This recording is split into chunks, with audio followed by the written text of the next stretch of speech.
I was going to stand on the steps and greet everybody individually this morning, but I figured in this cold that would delay people from getting in, and it's nice and warm in here, so we'll have to do that next time instead. But if you're around in the hallways of Maine today and you want to come by and say hello, I'd love to see each of you individually.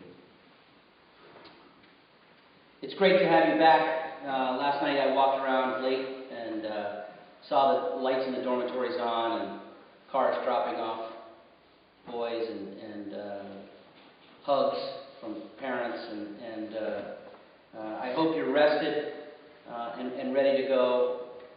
We've got a lot of work to do this winter, and I'm looking forward to it.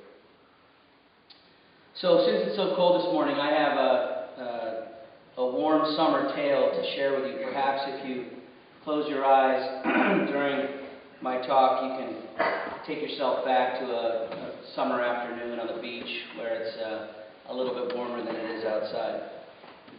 The tale that I'm going to tell you happened more than 26 years ago, but I still think about it. But I want to tell you, it's not the actual event that is what I want you to focus on this morning, but really the lessons that I learned from the experience in the aftermath.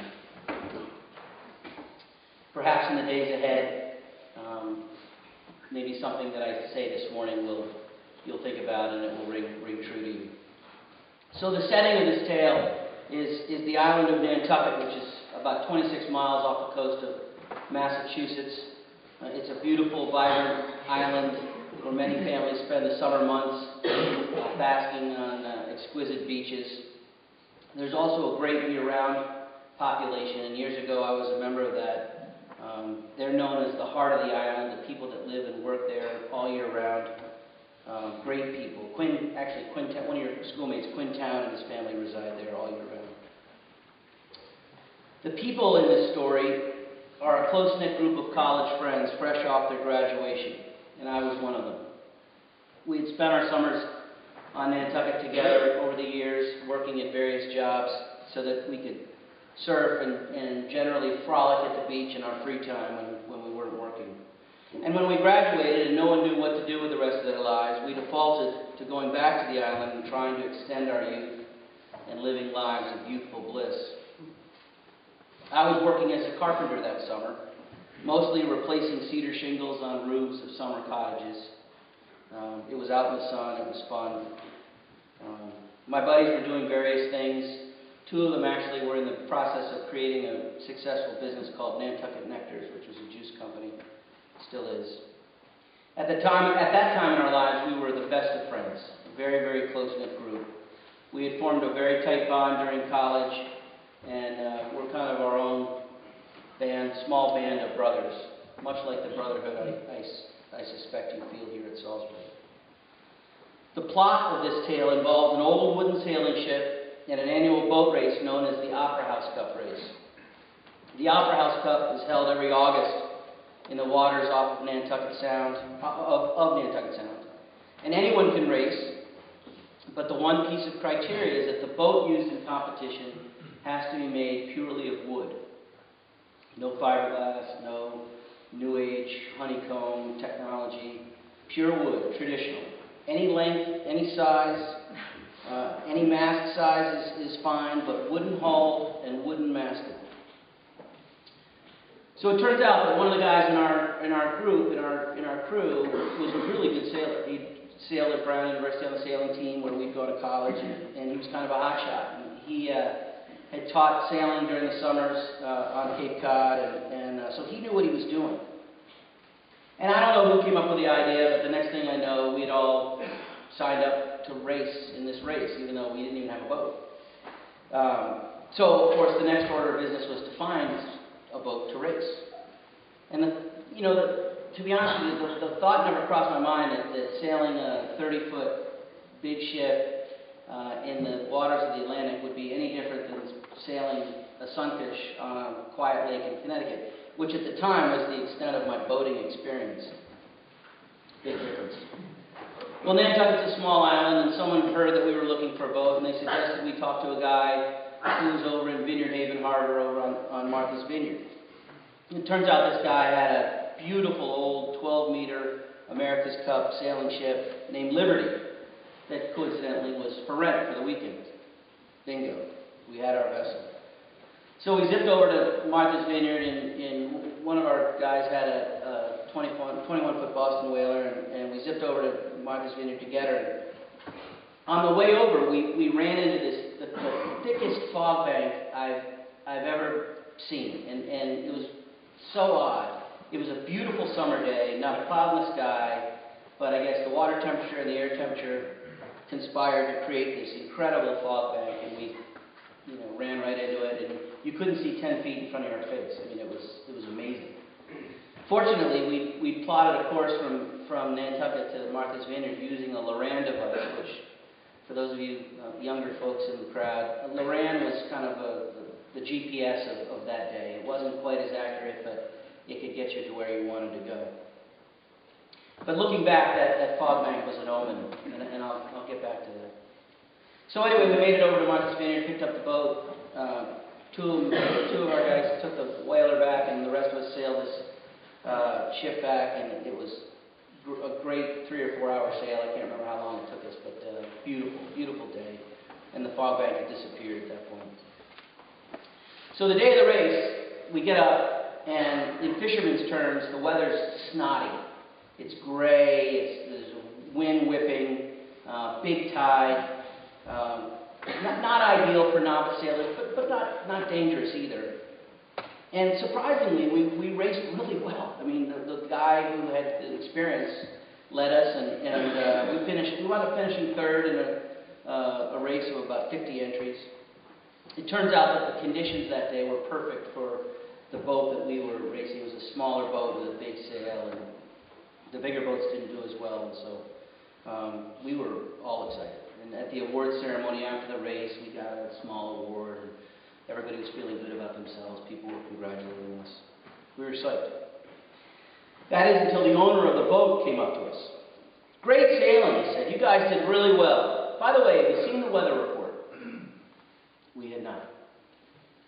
Well, the weather we had just raced through was a precursor to a tropical storm, which was about to become a hurricane, which had Nantucket directly in its path. Oh boy. The boat owner said, "I don't know if you've read your agreement carefully, but until Liberty is back on its mooring in Vineyard Haven Harbor, you are responsible, financially responsible." And what he meant was, if the storm wrecked the boat while it was on Nantucket, we were out of luck. We were going to have to pay for this boat. Now, I was making about $10 an hour as a carpenter at that point, and Liberty was worth about, I don't know, I'm guessing well over $100,000. So the math was really not in our favor. And we had a decision to make, and truthfully, we made the decision in about 30 seconds. We were going to get back on the sailboat and motor it back to the vineyard in the dark, as now it was well into the evening. And truthfully, I don't know what I was more scared of. The storm wrecking the boat and having to figure out how to pay for it, or being on a boat in the middle of Nantucket Sound with a storm bearing down on us in the pitch black. I didn't have very good choices, but that was that. That was the hand that we were dealt. So anyway, I did what was habit at the time. Unfortunately, I just followed the crowd. My buddy said we'd be okay, and I thought, all right, let's go. I wasn't going to let him down. And at that point in my life, I probably would have laid down in traffic for my best friend. So we jumped on board, and off we went. We had plenty of gas, so we didn't raise the sail. We motored it using the small engine that it had, and actually that took us in a more direct course back to Martha's Vineyard anyway, rather than sailing it. About halfway across, we were doing fine, and my anxiety was lessening. We hit a wave funny, and it kind of shook the boat. And on a boat like that, sometimes there's something called a boom crutch, which is like an X, and it sits on the deck and it holds the boom, the mast, in place. Well, the wave dislodged the boom crutch, and it fell into the water, and we couldn't find it. So now we were going across Nantucket Sound, and this probably 300-pound sailing boom is waving across the deck, which was bad, because if you ducked your head too far up out of the cockpit, you'd get hit in the head and get knocked overboard and probably drowned.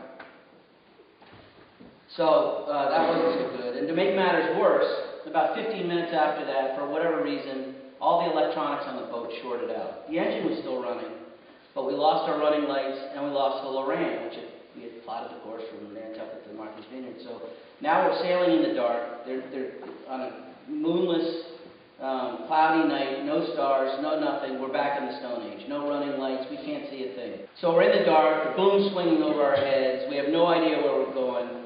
And a storm's bearing down on us. And at this point, I am so scared, I don't know what to do. And I think my friends were too, but no one was really saying anything. But it was an awful feeling, and you could tell people were nervous. And then someone remembered that there's a lighthouse on the easternmost part of Martha's Vineyard, on a little island called Chappaquiddick. And we strained our eyes, and we looked and looked and looked, and someone said, there it is.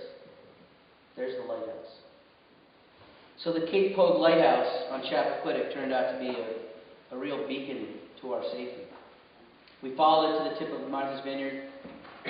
By the time we got close to the island, the beach houses had lights on, and we kind of followed the coast and found Vineyard Haven Harbor, and that's where the trip ended, all safe and sound. We had to go very slowly in the harbor so not to crash into another boat, but we put it on the mooring, jumped off, and went to the airport, hopped the first flight out that morning, which turned out to be the last before the hurricane, and rode out the storm in the safety of our home.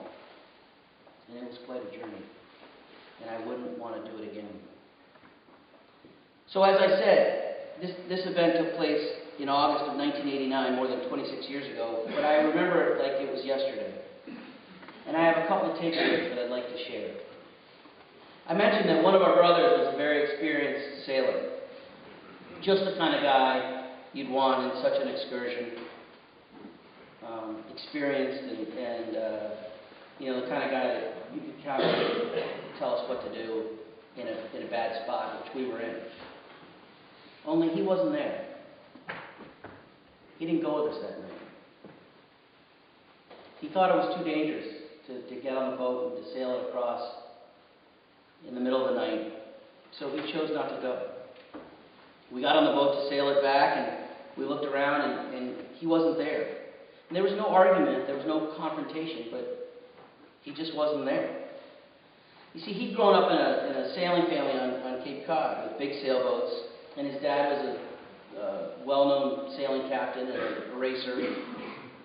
And he had very strict rules. Rules like, don't be foolish and get on a boat and sail it, or try and motor it back across Nantucket Sound in the middle of the night with a hurricane bearing down. We didn't get angry with him, but we were upset that he abandoned us.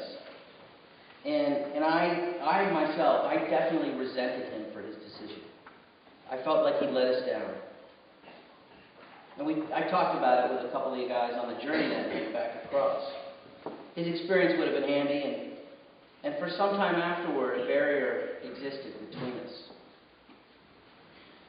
So the questions go through my head. What did his decision, as far as our friendship, what did it mean? What did that decision mean? Would a true friend or brother leave his friends in such a situation? And all these years later, 26 years later, I have a very different view of his decision not to come with us than I did then in that moment. You see, he had a voice in his head telling him what was right for him. And it was not the right decision for him to come on this boat ride in the middle of the night. The voice was telling him it was too dangerous. And he listened to that voice.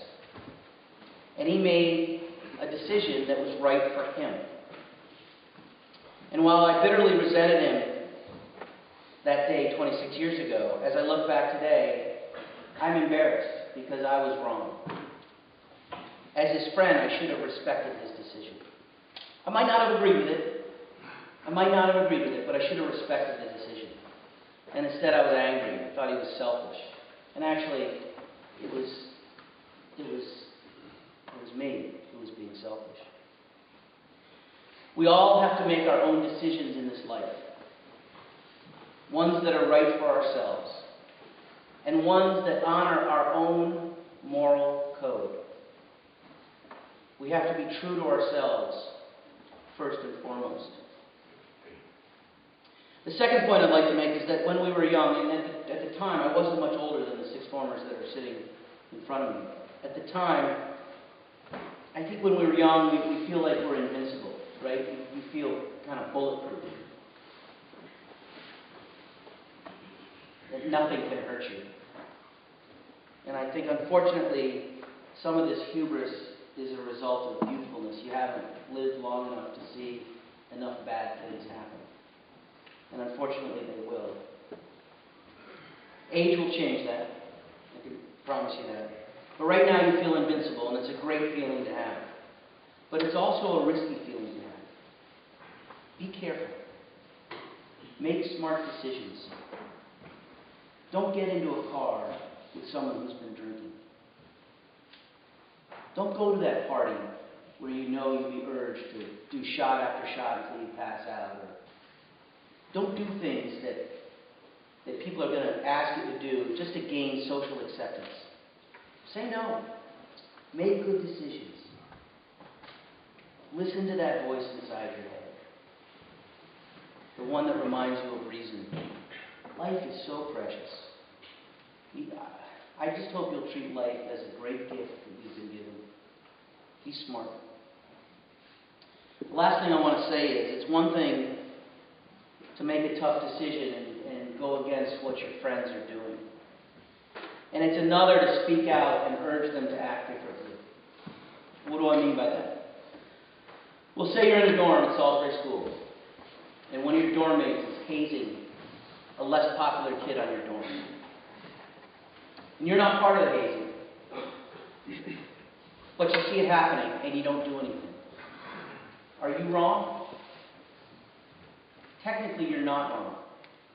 But morally, I say you're dead wrong. Because you didn't say anything. You didn't stop it. By not saying anything, you're just as at fault. Put it this way. Are you strong enough? Do you have enough courage to stand up for the kid who's being hazed? Do you? Do you have that courage inside you? Do you have the courage to take a friend who's been drinking? Do you have the courage to take his keys so that he can't get into a car? Might be a fight. You're going to have to wrestle those keys away. Do you have that courage?